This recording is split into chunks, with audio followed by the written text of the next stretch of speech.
hired an escort for my best friend's wedding, but now she won't stop calling. When she started hanging out with me for free, I was confused. When I asked, she said you were the only one who treated me like a person. I'm Dave, 29M. I've been single for almost 7 years now, and honestly, I prefer it that way. My job takes a lot of my time and energy, and at the end of the day, I just want to be alone. I'm not the type who needs someone else around all the time. When I meet new people, I'm pretty reserved until I get to know them well. Some people call it being cold, but that's just how I am. My family doesn't understand this. Every time we get together for holidays or birthdays, they ask about my dating life. My younger brother Mark, 27M, got married 3 years ago and already has 2 kids. My parents love bringing this up whenever they can. It's the same with my friends. They think there's something wrong with me because I don't date. Last month, my best friend since middle school, Jake, 29M, got married. I was his best man. 2 months before the wedding, Jake told me he wanted to set me up with one of his fiancée's friends for the wedding.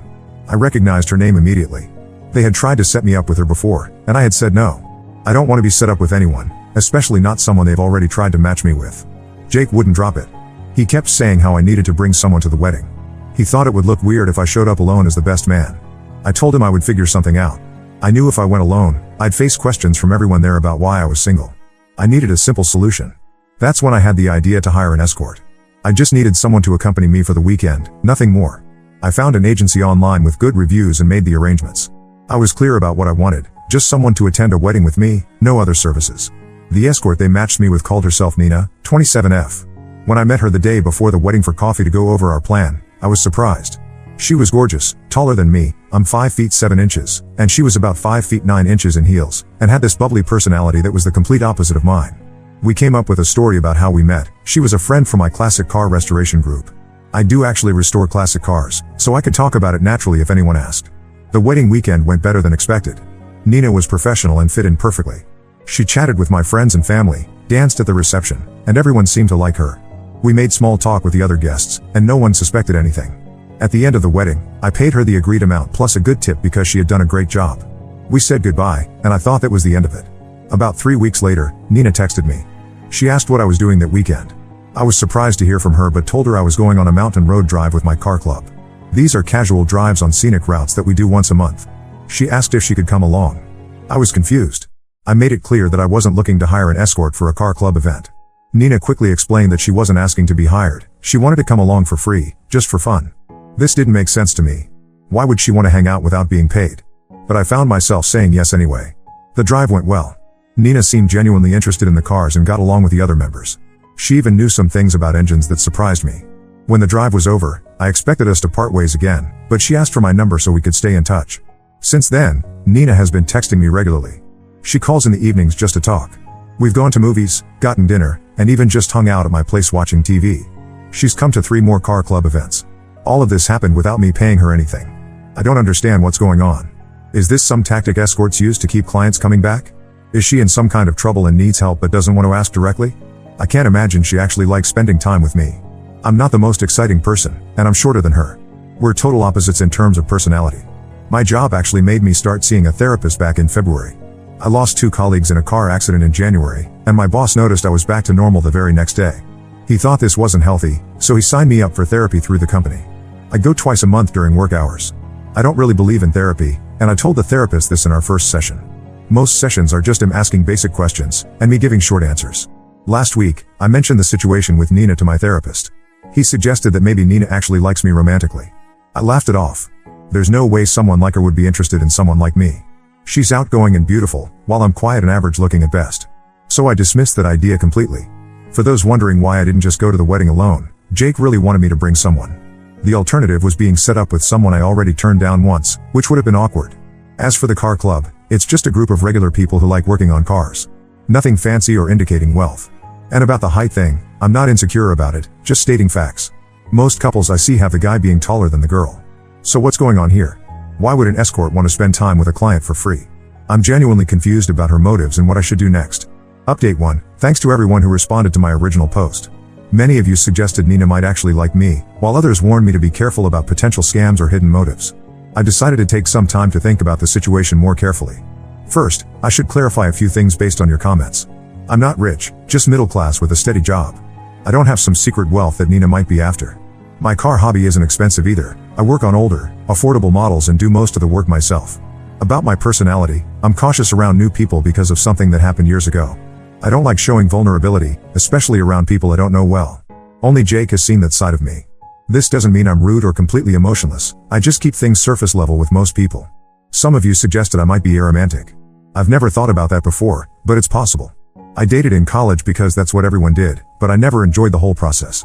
I stopped dating at 23 because I realized I was doing it to meet others' expectations, not because I wanted to. Over the past 2 weeks, Nina and I have continued hanging out. During one of our conversations, I finally asked her about her work. She told me she hadn't worked as an escort since December, almost 8 months ago. She started escorting during the pandemic after losing her waitressing job. She needed money for nursing school and saw it as a temporary solution. Nina graduated from nursing school in December and now works as a pediatric nurse at the local children's hospital. When I asked why she took the job to accompany me to the wedding if she wasn't escorting anymore, she explained that the agency had called her about a simple weekend job with good pay, and she could use the extra money for a vacation she was planning. She also said she almost never slept with clients when she was escorting. She mostly provided companionship for events and dinners. I believe what she told me. It's her past, and it's not my business to judge. She didn't press me about my past when I mentioned I don't open up easily, so I extended her the same courtesy. After our conversation, I started paying more attention to our interactions without the escort label clouding my judgment. I realized several things I had missed. Over the past few months, we've been doing very everyday, couple-like activities, watching movies at my place, getting takeout food, even mini-golfing with my niece and nephew once. She always gives me a quick kiss on the cheek when we say goodbye, something that's been happening for at least a month now. I had assumed she was just being friendly, but now I'm not so sure. The more I thought about it, the more obvious it seemed. There was no professional or financial reason for her to spend time with me. She was choosing to do it. This past Friday, Nina came over to my place. We smoked some weed, nothing strong, just enough to relax, and decided to watch The Lion King. During the movie, right before the stampede scene, Nina got quiet. She moved closer and put her head on my shoulder. She pulled her blanket over both of us and stayed like that for the rest of the movie. When the credits started rolling, she didn't move away. Something clicked in my head, and I decided to take a chance. I turned slightly and kissed the top of her head. She looked up at me, smiled, and kissed me. One thing led to another, and we ended up spending the night together. The next morning, we had a long talk. Nina told me she had genuinely enjoyed the wedding weekend and didn't feel like she was working. That's why she reached out afterward. She wanted to see me again. She said her feelings developed gradually as we spent more time together. What surprised me most was when she mentioned specific things I did that she appreciated. Giving her my jacket when it got cold during a car meet, opening doors for her, listening when she talked about her work. To me, these were just basic manners, but Nina explained that many men she met through escorting treated her as an object, not a person. She also revealed that when she worked as an escort, she lost several friends who judged her for it. Dating was nearly impossible because men either fetishized her job or couldn't handle her past. She felt isolated except for a few friends who were also escorts. When she finished nursing school and stopped escorting, she wanted to start fresh. She saw me as someone who had treated her with respect even when he was technically a client. That's why she wanted to keep seeing me. Nina said she feels calm around me. My quiet nature doesn't bother her, it actually balances her more energetic personality. She even likes that I'm shorter than her because previous boyfriends had made her feel self-conscious about her height. I told Nina that I liked her too, but warned her that I'm not good at relationships. My reserved nature and discomfort with vulnerability might make me difficult to be with. Nina dismissed my concerns immediately, calling me stupid for thinking that would push her away. We agreed that formally dating doesn't make sense since we've essentially been doing that for months already. So just like that, we became a couple. Update 2. The past 6 weeks with Nina have been a completely new experience for me. I'm still adjusting to being in a relationship after so many years of being alone, but things are going surprisingly well. The first big change is having someone regularly stay at my place. Nina sleeps over 3 or 4 nights a week, depending on our work schedules. She works 12-hour shifts at the children's hospital, while I have a more standard 9-to-5 job. Despite the scheduling challenges, we make it work. Nina is much more affectionate and expressive than anyone I've been with before. She's constantly seeking physical contact, holding my hand, hugging me from behind when I'm making coffee, or curling up next to me on the couch. At first, this was overwhelming, but I'm getting used to it. I even find myself reaching for her hand now without thinking about it. One morning, I woke up to find Nina ironing my shirt for an important meeting. She had also made coffee and packed me lunch. When I asked why she did all that, she just shrugged and said she wanted to. No one has ever done those kinds of things for me before. Another surprising development is how our social circles have merged. Last month, Nina introduced me to some of her friends from nursing school. Later, she also introduced me to 2 women who used to work as escorts with her. They were warm and welcoming, treating me like an old friend rather than a stranger. One of them told me they had been hearing about me for months and were happy Nina had finally made her move. I've introduced Nina to my family and friends as well. Their reaction was unexpected. They laughed and said they had assumed we were already dating when they met her at Jake's wedding. My mother even mentioned that Nina was the first woman I'd brought to a family dinner in years. Jake was particularly smug when I told him about Nina and me. He claimed he knew there was a connection at his wedding, though he obviously had no idea about our initial arrangement. I let him believe he had unintentionally played matchmaker. Not everything has been smooth sailing, though. Last week, Nina ran into a former client while we were shopping at the mall. The man approached her and made some inappropriate comments, clearly not realizing I was with her. Nina froze, and I could see she was uncomfortable. Before I could intervene, the man noticed me and asked Nina if I was a job too. I stepped between them and told him to leave. He laughed but eventually walked away. Nina was quiet for the rest of our shopping trip. Later that night, she broke down and told me she was worried this would keep happening, that her past would always find ways to disrupt our present. I assured her that I don't care about her past or what others think. I only care about who she is now. This seemed to help, but I know the incident shook her confidence in our relationship. Another challenge has been my own discomfort with emotional intimacy. Last week, Nina told me she loves me. I wasn't prepared for it and didn't know how to respond. Instead of saying anything, I just kissed her and changed the subject. I could tell she was disappointed, but she didn't push the issue. The next day, Nina told me she understands I'm not ready to say those words yet, and she doesn't want me to say them until I truly mean them. She's being patient with me, which I appreciate. Despite these challenges, our relationship continues to grow stronger. Nina has even started keeping some of her things at my place: clothes, toiletries, a spare phone charger. My apartment, which has always been my private space, is gradually becoming ours. Update 3, it's been 3 months since my last update, and I wanted to share how things have progressed with Nina and me. We've now been together for about 5 months total. 2 months ago, Nina's lease ended, and we decided she would move in with me. This was a big step for someone who valued his alone time as much as I did, but it felt right. We converted my home office into a dual-purpose room with space for her nursing books and continuing education materials. Living together has been an adjustment, but not in the ways I expected. The biggest challenge hasn't been lack of space or privacy, it's been learning to communicate better. Nina is direct about her needs and feelings, while I tend to keep things to myself until they become problems. Last month, this led to our first major argument. Nina had been working extra shifts covering for a colleague on maternity leave. She was exhausted but kept taking on more responsibilities at home too. I noticed but didn't say anything, thinking she would ask for help if she needed it. One evening, she snapped at me for not helping more. We had a tense conversation where she pointed out that she couldn't read my mind, and I needed to be more open about what I was thinking. She was right. I've spent so many years keeping people at a distance that I don't know how to let someone in completely. Nina has been teaching me how to express myself better, even when it's uncomfortable. We've developed a routine that works for us. On her days off, Nina often joins me at car restoration meetups. She's learned a lot about engines and bodywork, and the other members have accepted her as part of the group. On my free weekends, I sometimes accompany her to lunch with her nursing colleagues or her former Escort friends, who have become some of the most genuine people I know. Speaking of friends, Jake and his wife had us over for dinner last week. They were surprised by how comfortable Nina and I are together. Jake pulled me aside and admitted he never thought he'd see me in a serious relationship. He joked that if he had known hiring an escort would lead to this, he would have suggested it years ago. If only he knew that was exactly what happened. My family has embraced Nina completely. My brother's kids adore her, and she's great with them. My parents have stopped making comments about my single status, though my mother occasionally drops hints about grandchildren. Nina handles these comments with grace, neither encouraging nor discouraging them. As for Nina's past, it rarely comes up now. We've run into former clients twice more, but Nina has become better at handling these encounters. She either ignores them completely or introduces me as her boyfriend without explanation or apology. Her confidence in these situations has grown considerably. The biggest development came 2 weeks ago. Nina and I were driving back from a weekend trip to the mountains when I pulled over at a scenic overlook. We sat on the hood of my car, watching the sunset. Without planning or overthinking it, I told Nina I loved her. The words came out naturally, without pressure or hesitation. Nina cried and said she loved me too, though she had known that for much longer. If someone had told me a year ago that hiring an escort for a wedding would lead to the most meaningful relationship of my life, I would have laughed. But here we are. Nina and I are different in many ways. She's outgoing while I'm reserved, she's emotional while I'm logical, but somehow, we balance each other. I'm still learning how to be a good partner, and I still have moments where I retreat into my shell. But Nina understands me better than anyone ever has, and she gives me space when I need it. In return, I'm learning to be more open and present for her. I don't know what the future holds for us, but for the first time in my adult life, I'm actually looking forward to finding out.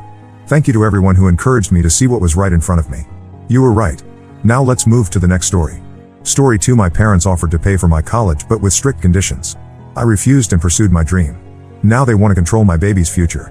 I, 32F, have been struggling with my relationship with my parents, 60s MF, and sister Patricia, 35F, for years, mainly due to my career choice and financial decisions. To understand the current situation, I need to go back to my high school days. Growing up, our family always appeared perfect from the outside. My dad was a successful accountant, and my mom was a respected high school principal. They were pillars of our community, involved in local charities and our church. Patricia and I were expected to maintain this image of the perfect family. When I was 16 and Patricia was 19, our parents sat us down for what they called a family meeting. These meetings were usually reserved for big announcements or serious discussions. Patricia was already in her first year of college, having started her pre-med track. I remember feeling nervous, wondering what this could be about. Our parents revealed that they had been saving for our college education since we were born. They had substantial college funds for both of us, which was a relief because I had been worrying about how to pay for college. However, the relief was short-lived as they began listing the conditions attached to accessing these funds. To get our college fully paid for 4 years, we had to attend a state school, maintain a 3.5 GPA, allow them access to our grades each semester, stay out of any legal trouble, and they had to approve our majors. Their reasoning was that they didn't work hard and save money for years just for us to waste it on a useless degree. They also promised a monthly allowance if we agreed to these terms. Patricia, already in college and thriving in her pre-med program, quickly agreed. She had always been the golden child, effortlessly meeting our parents' expectations. I, on the other hand, felt a sense of dread. I had always been more creative, more of a dreamer. While I excelled in my English and art classes, I struggled with math and science. At the time, not knowing what else to do, I reluctantly agreed. I was allowed to spend my first year undeclared to complete my general education requirements. I hoped that during this time, I'd find a major that both interested me and would meet my parents' approval. That year was tough. I took a mix of classes, trying to find my passion while also considering what my parents would accept. I joined the college newspaper and fell in love with writing. I took a creative writing class as an elective and found myself looking forward to it more than any other class. During the summer after my freshman year, my parents sat me down again. They said it was time to pick a major. With a mix of hope and fear, I admitted that my passion wasn't in the fields they wanted. I told them about how much I loved writing, how I had excelled in my creative writing class, and how I wanted to major in creative writing. The silence that followed was deafening. Then my dad laughed, thinking I was joking. When he realized I was serious, his face hardened. My mom looked disappointed. They both started listing reasons why this was a bad idea: no stable career, low earning potential, not a real job. I tried to argue my case. I talked about famous authors, about how writing could lead to various career paths like journalism or publishing. I even suggested double majoring in creative writing and something they approved of. But they wouldn't budge. My parents said, "These are the terms," and cut me off financially. They said I could continue with their support if I chose an acceptable major, but creative writing was out of the question. Patricia, who was home for the summer, sided with our parents. She called me ungrateful and accused me of trying to take advantage of our parents' generosity. I was devastated. I felt like my dreams were being crushed, but I couldn't bring myself to give in. So, I made the difficult decision to go it alone. I moved out of my parents' house and into a tiny apartment with 2 roommates. I took a full-time job as a waitress and reduced my course load to part-time. It was incredibly hard. I was working long hours, often late into the night, then trying to study and complete assignments. My grades suffered initially as I struggled to balance work and school. But I was determined to prove to myself and my family that I could do this. It took me 6 years to graduate, but I did it with a degree in creative writing. During this time, my relationship with my family became increasingly strained. They would often compare me to Patricia, who had graduated medical school and started her residency as a pediatrician. After graduation, I struggled to find a job in my field. I worked various odd jobs, barista, receptionist, retail, to make ends meet while trying to establish myself as a writer.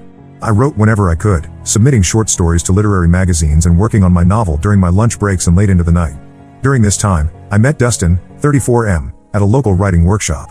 He was an aspiring screenwriter working as a high school English teacher.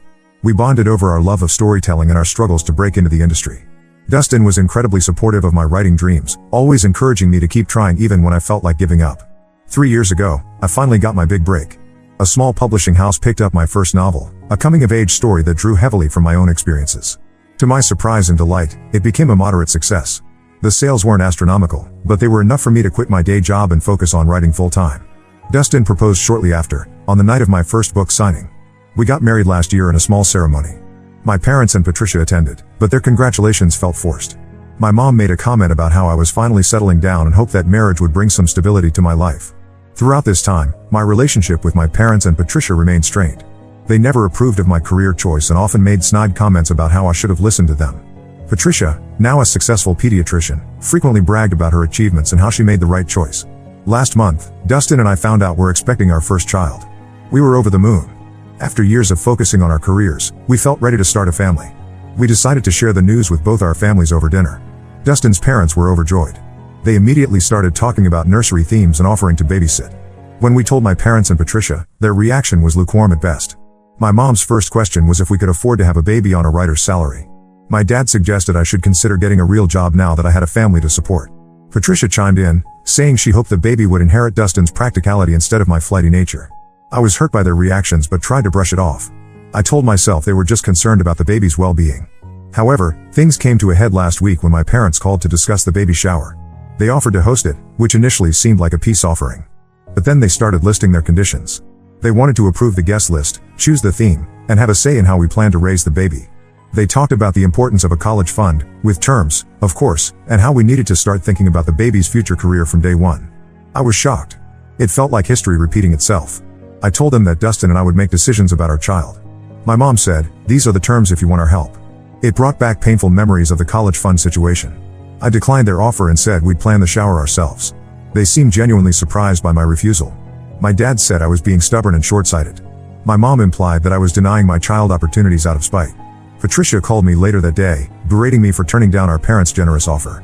She said I was being stubborn and selfish, and that I should be grateful for any help I can get, especially with my unstable career. She went on about how she wished she was in a position to start a family, she's single and focused on her career, and how I was squandering the support she would love to have. I'm at a loss. I thought having a baby would bring my family closer, but it seems to have widened the rift. Dustin thinks we should distance ourselves from my family for the sake of our mental health and our future child. Part of me agrees, but another part still hopes for reconciliation.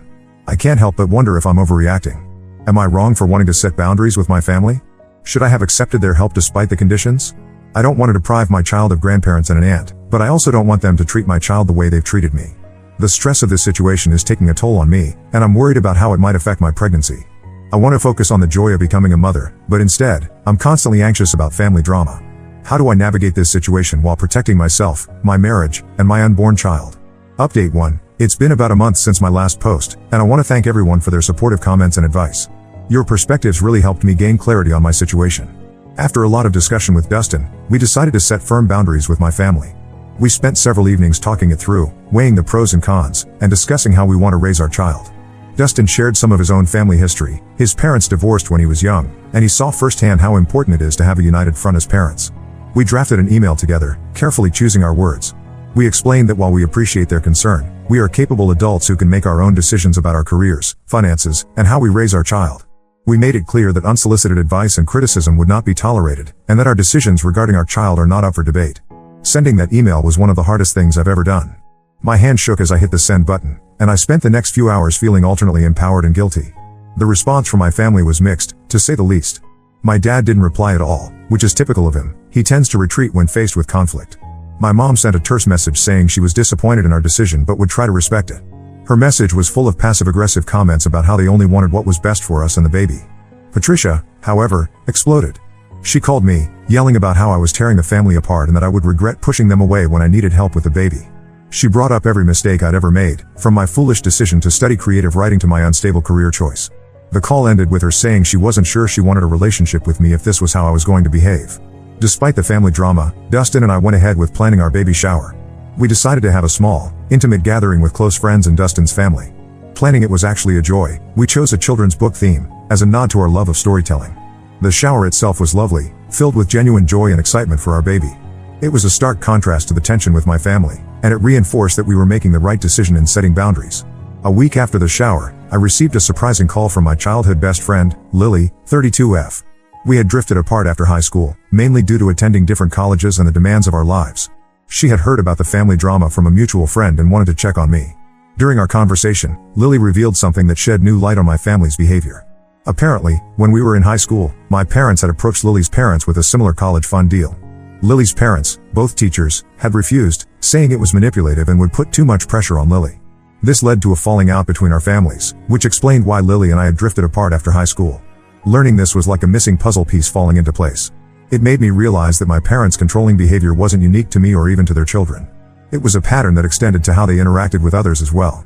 This information strengthened my resolve to maintain boundaries, not just for myself but for the sake of my child. On a happier note, my writing career has been going well.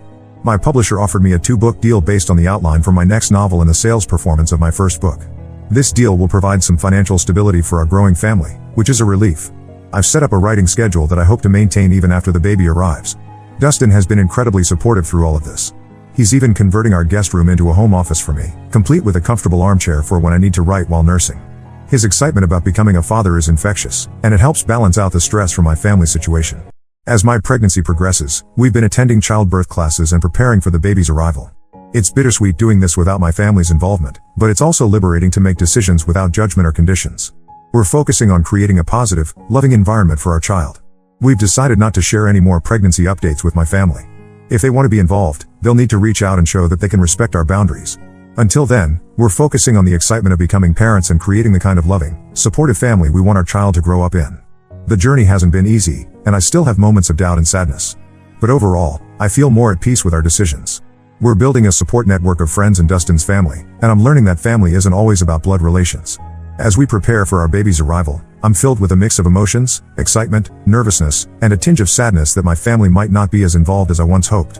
But I'm also filled with determination to break the cycle and create a different kind of family environment for my child.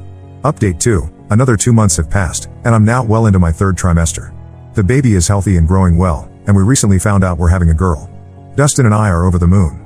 We've started decorating the nursery in a woodland theme, with soft greens and purples. Dustin has been painting little animals on the walls. His hidden artistic talent has been a delightful surprise. We've had no contact with my parents or Patricia since my last update.